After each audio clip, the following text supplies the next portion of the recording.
All right. So moving on with genetics today, we introduced the topic yesterday. We are expanding on it today.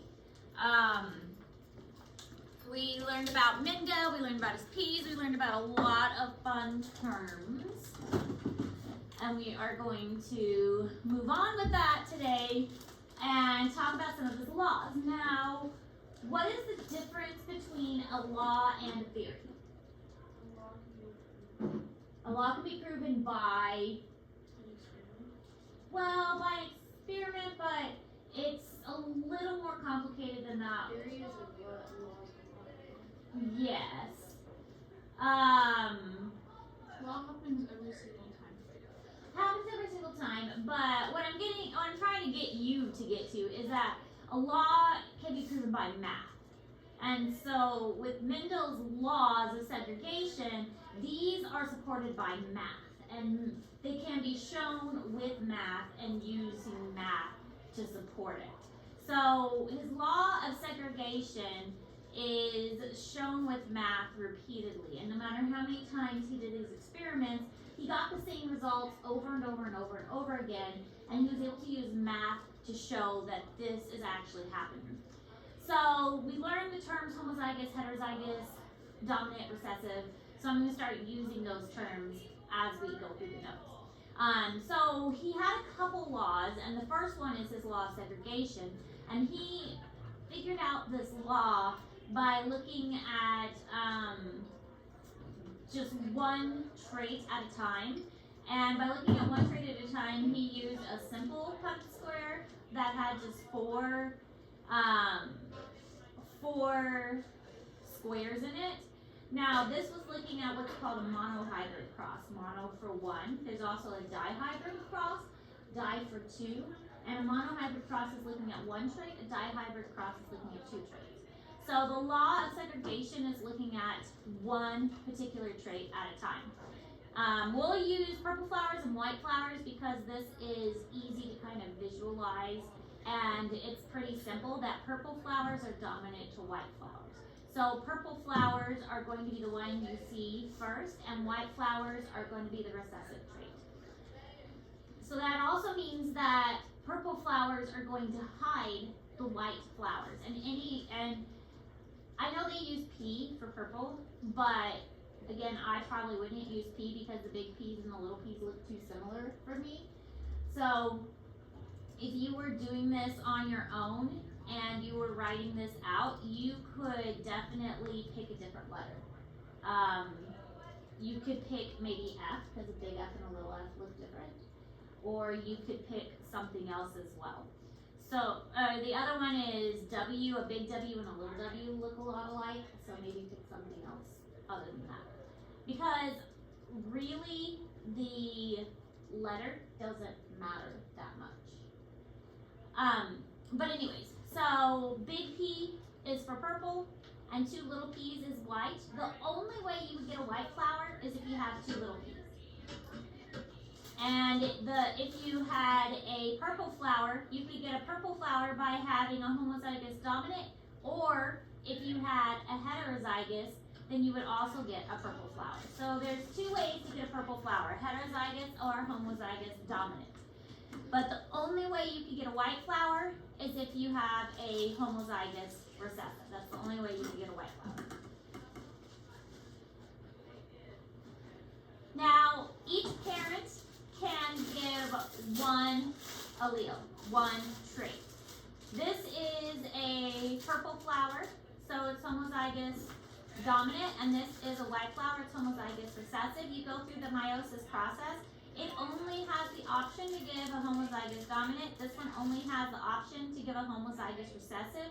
So that means all of the offspring, I mean, you cross this, there's no choice. The offspring are going to be heterozygous. All of the babies are going to be heterozygous. There's no choice possible because these combinations are only going to mate with these combinations. If you're crossing these two parents, all of the babies are going to look like this. Does that make sense? I mean, that's the only thing it has to give. This one only can give a big P. This one can only give a little p. So all the babies are going to look like this. They're all going to be heterozygous. And this is where the Punnett squares come in. Punnett squares are super helpful, and they are pretty easy ways of figuring out what the offspring are going to look like. This is a simple Punnett square. This is from monohybrid cross. Mono, again, meaning one trait that we're looking at. Basically, what you're doing is you're putting one parent on this side and one parent on this side.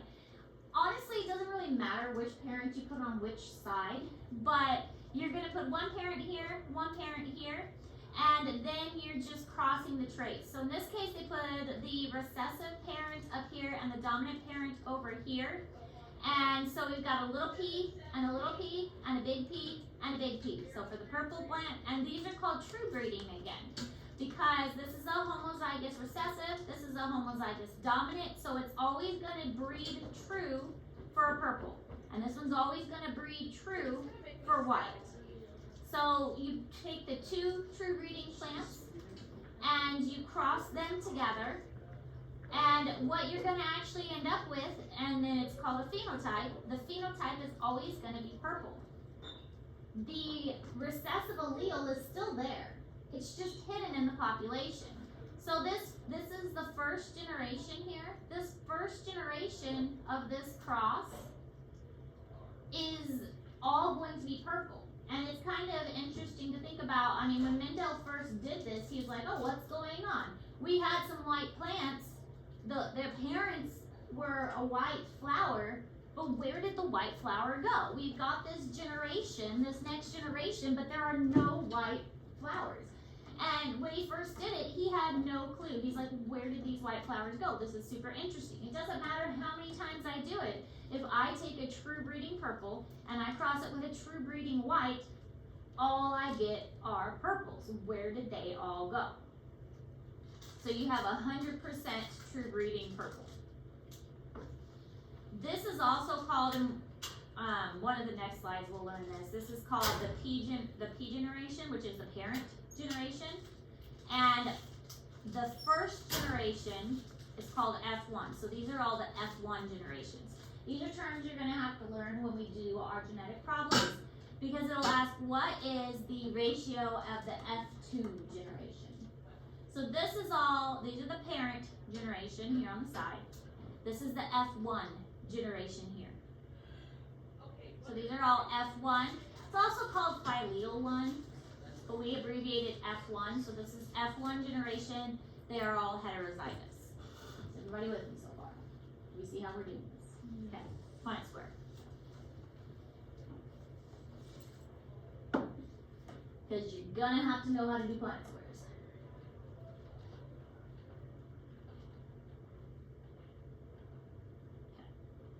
Alright, so this is basically showing how to do a Punnett square. Kind of step by step by step. But basically you put one parent on one side and then you just bring the big P's across, bring the big P's across, bring the little P's down. Obviously, again, this is why I don't like to use P's because they look the same, but everything is going to be heterozygous. It's helpful to use colors, so if I was doing this, I would make these purple, I would make these white, or maybe like a light gray, since you know, white. And then you can go in and you can even shade in the boxes, that all of these boxes would be purple, because that's what all the offspring would be. Today we'd like to talk to you about how to use... That is a 10-minute video. We are not watching that. About this one. Nope, that is also a video. We're not watching this. Now, there's this thing that's called a test cross. A test cross means you don't know what the parent is. So this is, you want to figure out what the parent is. You're not quite sure what one of the parents is, so you perform what's called a test cross. A test cross helps you to figure out what the parent is if you are not sure what they were to begin with. So when you're not sure what the parent is, you cross them with a recessive individual. And I will give you an example of a test cross because it's kind of funny, but we kind of unintentionally did a test cross with my children. And I'll explain that. So, Punnett square, okay? So with blood types bit different. We know that we have A, B, and O blood types, right? Yeah. You guys have heard of blood types? Yeah. So, Mrs. Ayers, I'm just going to put me. I have O blood type. O blood is recessive. So, in order for me to have O blood type, I have to have 2 O's. Okay? That's the only way a person can have O blood type is to have 2 of them. Okay? Mr. Ayers, we'll just do Mr. He has A blood type. Alright?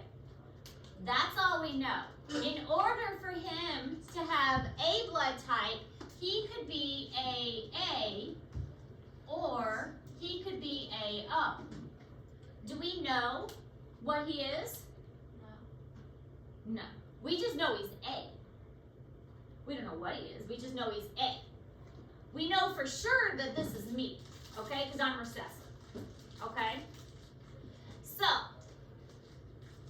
we know that I have 4 kids, right? 1, 2, 3, 4? Okay. So, what could I give my children? That's all I've got to give my kids. So, we know for a fact, each of my kids have this. That's all I got to give. All of my children, all 4 of them, have this in their blood type. Okay? We know for a fact, Mr. Ayers, at least, well, we don't know what his other one was. We know for a fact, Mr. Ayers at least had this, right? I know that all 4 of my children have A blood. Out of all 4 of my children, potentially one of them should have had O blood. Because the odds said that one of them should have had O blood.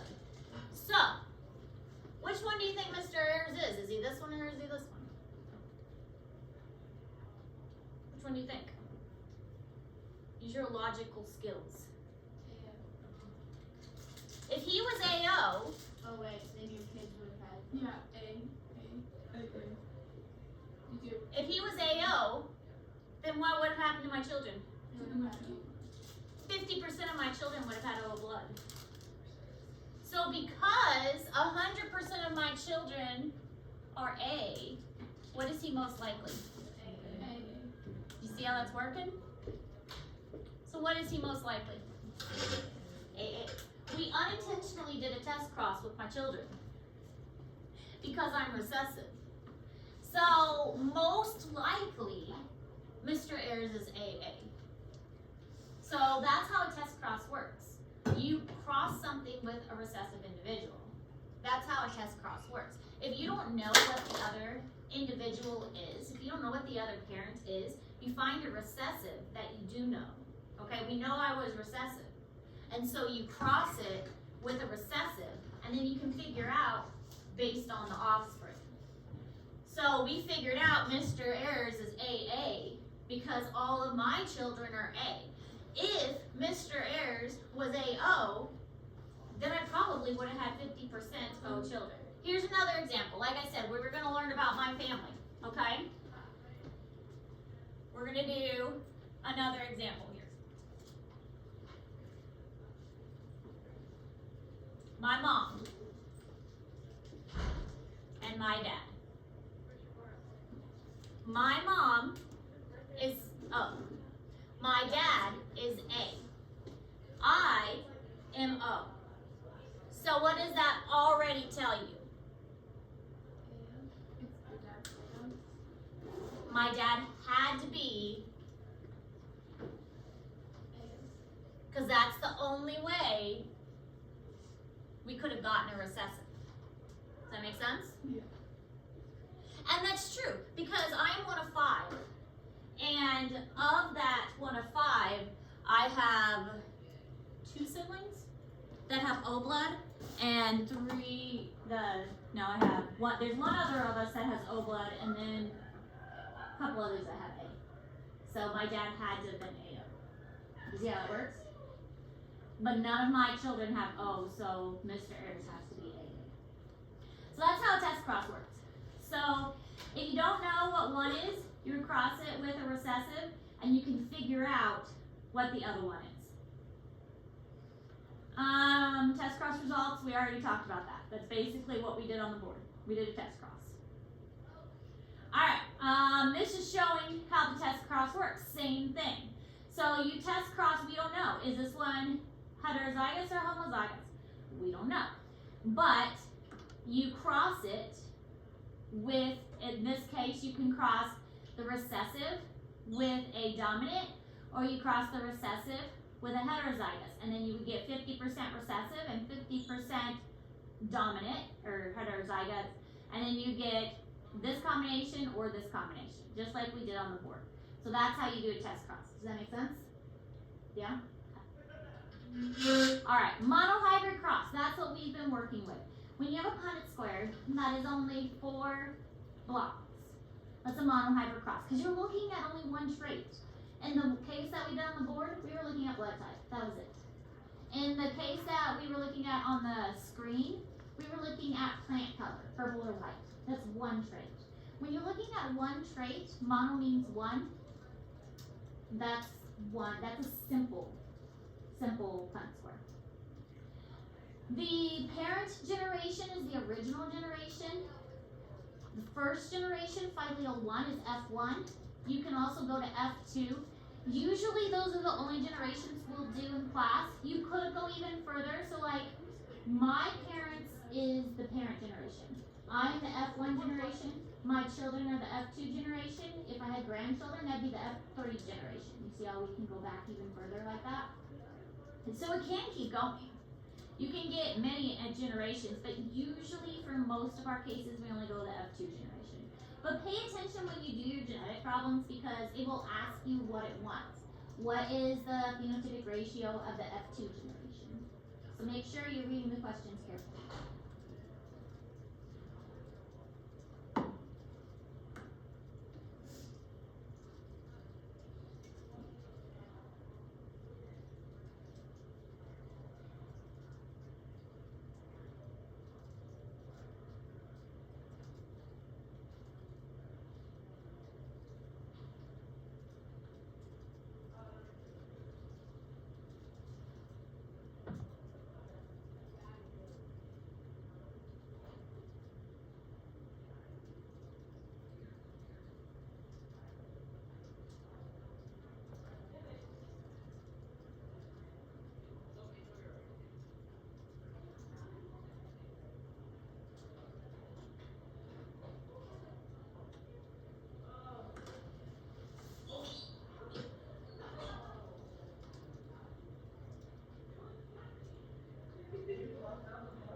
Okay, so here are some examples of monohybrid traits.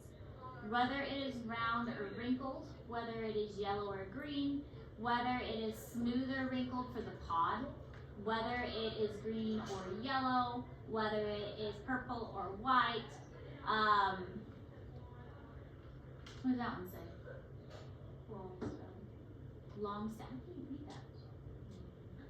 Long stem, or what is that one? Tip.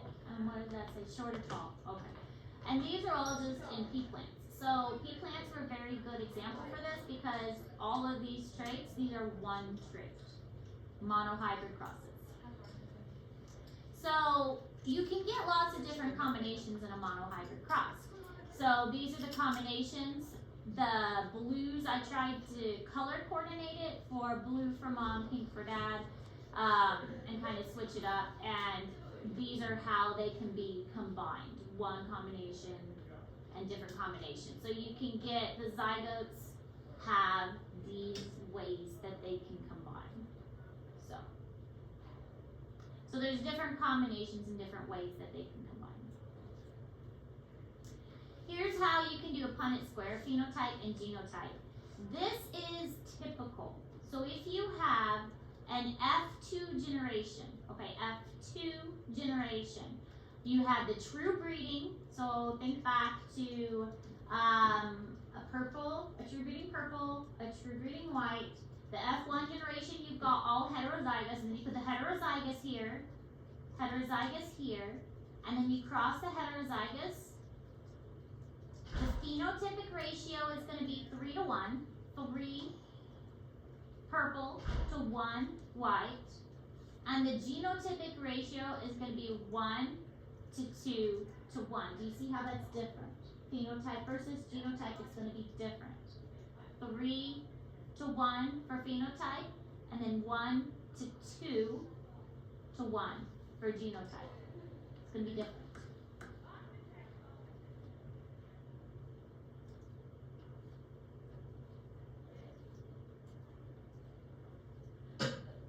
Bless you.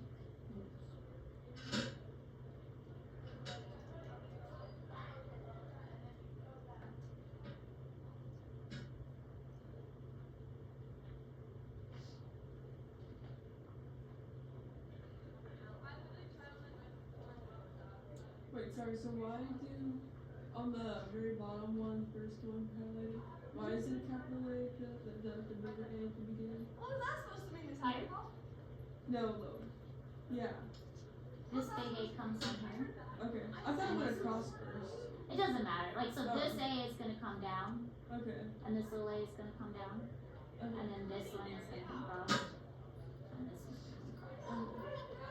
So usually, you put the dominant letter first, Okay. and so a dominant and a dominant, and then you put the dominant here, and so the dominant letter is going to come down too. So, if that makes sense. But yeah, so if this will have 2 A's in it because it's an A and an A, and then this one is going to have an A and a little A.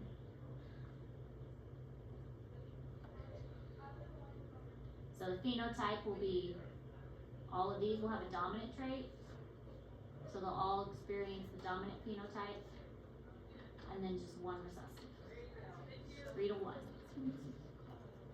And then there is one combination like this, one homozygous dominant, so 1, and then 2 heterozygous, 2, and then 1 homozygous recessive, 1, so 1 to 2. Alright, the ratio of 3 purple to 1 white, or 3 to 1, is the phenotype, and 75% probability of having purple flower phenotype. So there's 2 ways to write it. You have a 75% probability, and the ratio is 3 to 1. Of the F2 generation.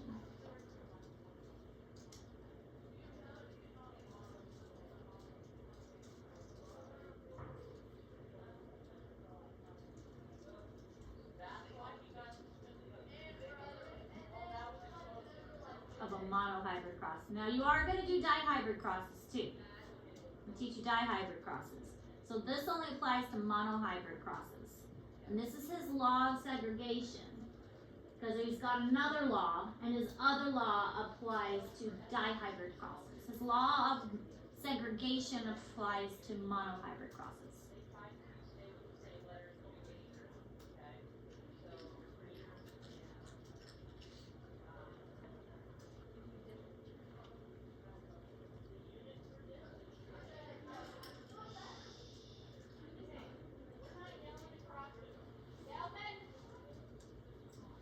Degrees. Why? Why is it 27 degrees? What was the first one? What was what? What was this one? Which one?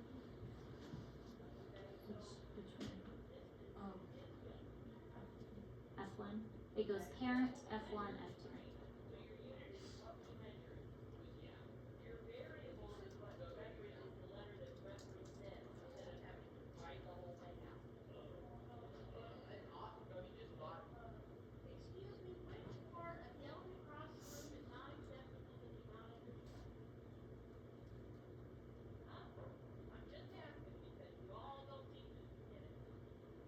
A monohybrid cross is a cross between two parents that breed true for different versions of a single trait. In this example, that trait is flower color. The allele that specifies purple flowers is dominant over the allele that specifies white flowers. The purple flowered plant has two dominant alleles at the locus that governs flower color. It will produce only gametes that carry these alleles. The white flowered plant has two recessive alleles at the locus that governs flower color. It will produce only gametes that carry these alleles. We can use this Punnett square to predict the probable gamete combinations and genotypes of the offspring. This shows the predicted first generation, or F1, genotypes. And these are the F1 phenotypes. In all offspring, the dominant allele will mask the recessive allele, and the offspring will be purple. Now suppose two of the F1 plants are crossed. Once again, we can use a Punnett square to predict the genotypes of the offspring.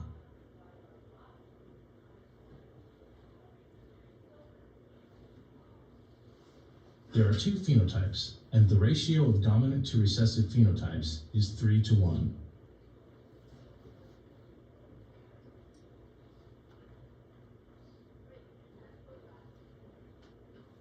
And this just shows kind of the process. And here's the F2. So this is the F1 generation, which is all heterozygous. And then if you take two of these heterozygous, which you know is breeding siblings, I wouldn't really recommend that. Breeding siblings leads to inbreeding. But then he inbred it, which, I mean, as brilliant as he was doing some inbreeding with these plants. And he got this F2 generation. Alright, so the 3:1 phenotype ratio in the F2 offspring of monohybrid crosses became the basis of Mendel's law of segregation. And basically this law of segregation says that they're going to separate independently of each other, meaning that the alleles are going to separate randomly. The big A's and the little A's are going to separate out independently of each other.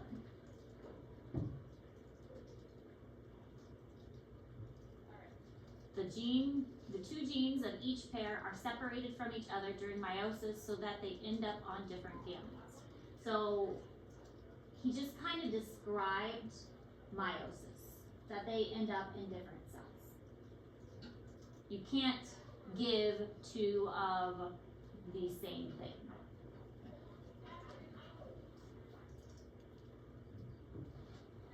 They're separated out.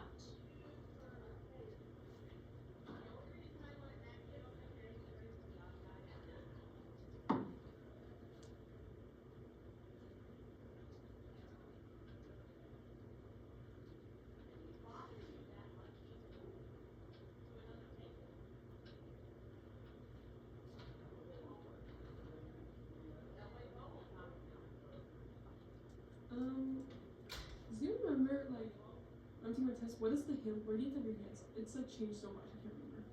It's 3090 30. or whatever it is. This 40. It's 10 and 2. Yeah, it's 10 and 2.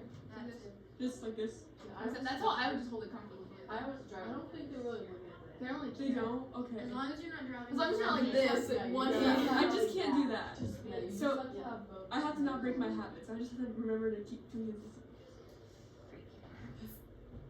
And then when you turn, you can't cross over. I- How do you do? Turn it like all the way like this? No, you have to pull and like push. You can't like. You That's can't. what I Yeah, always you're not supposed to do. cross over. Well, I always turn like this, so like, how do you Your arms pull? aren't supposed to cross. How do you not cross your arms without taking your hand off the pull steering with- wheel? Like you're on the steering wheel and you're. Oh, you're like pulling, like you let one of your hands slide Yeah, on it? you're Yeah. it's not like you're going like this. Okay. You're like. Don't go right there. I don't, Yeah. that's so awkward steering wheel. Oh. I can only steer with one hand when I'm not on back roads. I cannot steer with one hand. I just switched my, I kept going this way and then I turn it and switch my hands again. I just switch. You got all these plans for when she passes her driving test, and then she doesn't pass it. Oh, well, I'm not even And then gonna you don't say get your that. fingernails done. Well, my mom's gonna take me to camp, but I'm not even, it's gonna snow Tuesday, so I don't know if I can take it. Well, that's true. That's why I'm so glad that I did my license in spring. So I'm not pretty worried about confident, I mean, I'm a good driver. Like, You'll do fine. and if I don't pass my 30 mom's, points to like, yeah. that's pretty We're hard. not gonna talk about how my daughter's gonna be 15 in October. Oh my gosh, Google says it's 9 and 3. They said to hold it up here. I'm not holding it right here. Yeah, that's what I My dad don't told me think there's a 9 reach and up 3. there. I'd be like, But I'm gonna have to make myself scoot up just so I can like comfortably see. my mom makes fun of me because I have to be super close.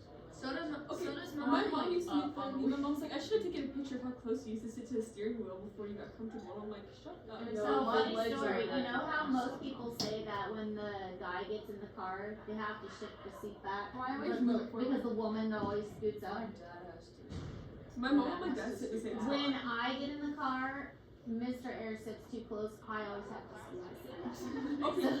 It's the opposite for us. You should see my grandma drive. It is so hilarious. She is so short, so like she just can't reach the pedals. I mean, this is the steering wheel and this is her. Like she's this close, and I'm like, how? And I get in to drive her car, and I'm My like mom's like, going that's all the way ridiculous. back. Like I'm so smushed.